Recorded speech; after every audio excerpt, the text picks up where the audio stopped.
내년 6월 1일 지방선거를 앞두고 선거구 획정이 지역민에게 화두가 되고 있습니다. 인구 수를 기준으로 정하는데 기준을 못 맞춘 광역의원 선거구가 적지 않아서 의원 수가 줄 수도 있기 때문입니다. 강화길 기자가 보도합니다. 내년 강원도 시군의원 선거구를 정할 위원회가 공식 출범했습니다. 획정위는 강원도의회와 선거관리위원회, 학계, 법조계, 시민단체 추천으로 11명을 구성했습니다. 내년 지방선거일 전 6개월인 오는 12월 1일까지 강원도에 획정안을 제출해야 합니다.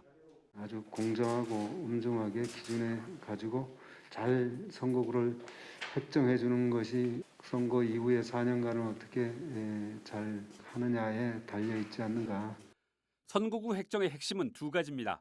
먼저 국회의원 선거구와 맞지 않는 광역의원 선거구입니다. 춘천, 철원, 화천, 양구, 갑과 을 2개 선거구와 도의원 선거구가 일치하지 않습니다. 또 인구 편차가 헌법 불합치된 선거구입니다. 지난 2018년 헌법재판소는 광역의원 인구 편차 기준을 기존 4대1에서 3대1로 조정하는 결정을 내렸습니다. 선거구 인구가 가장 적은 곳과 가장 많은 곳의 인구수가 3배 이상 차이가 나면 안 된다는 뜻입니다. 이에 따라 강원도 광역의원 선거구의 인구 상한선은 56,274명, 하한선은 18,758명입니다. 인구 상한선을 초과하는 곳은 춘천 2개, 강릉 1개, 원주 3개 등 6개입니다. 반대로 인구 하한선을 맞추지 못한 곳은 태백과 영월, 평창, 정선 등 4개 선거구입니다. 자칫 2명을 뽑던 도의원을 1명만 뽑게 될 수도 있습니다.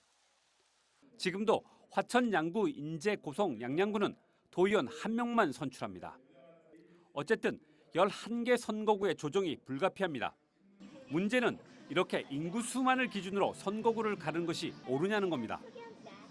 지역 정가에서는 이러다 인구 소멸에 이어 정치 소멸을 가져와 농촌 지역은 더욱 피폐하게 될 것이라고 우려하고 있습니다.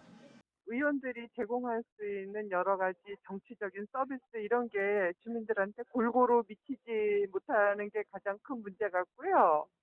강원도의 선거구는 앞으로 구성될 국회 정치개혁특별위원회에서 정합니다.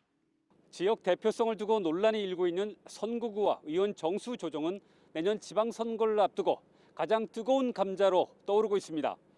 MBC 뉴스 강화길입니다.